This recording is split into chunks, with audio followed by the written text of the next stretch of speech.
Ako lang din bang nauumay or nagsasawa sa typical na garlic fried rice? Tara, subukan natin magluto ng longganisa fried rice. Siyempre sasamahan natin yan ng pritong tuyo at longganisa on the side, yung mga tira-tira natin. Igigisa lang natin ng bawang. Medyo kailangan natin gumamit ng maraming bawang dito para masarap ang ating sinangag. At susunod na natin ang ating longganisa. Ang gamit ko nga palang longganisa dito ay yung may balat. Alam ko mas malasa kasi itong may balat kesa doon sa skinless kasi mas intact yung lasa niyan. Ayun, gisa-gisahin lang natin hanggang sa maluto yan at hanggang sa mag-caramelize yung itsura. Yung medyo tostado. Tapos ilalagay natin yung bahaw nating kanin. Kahit wala kayong bahaw na kanin, pwede kayong magsangag. Palamigin nyo lang yung bagong sinaing nyo. Pwede nang isangag yan. Lagyan lang natin ng konting toyo or patis, pwede rin. Or asin, depende sa inyo. Tapos lagyan natin ng konting magic sarap, pampalasa. Pwede rin kayong hindi maglagay ng magic sarap kung medyo health conscious kayo. Tapos lagyan natin ng durog na paminta. Dagdagan nyo lang ng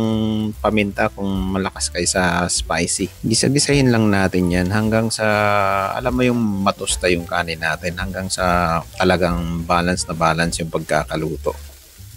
Tapos set aside lang natin yan at magprito na tayo ng ating tuyo. Napakasarap na ito sa tuyong isda. Tapos syempre gagawa ka ng sausawan.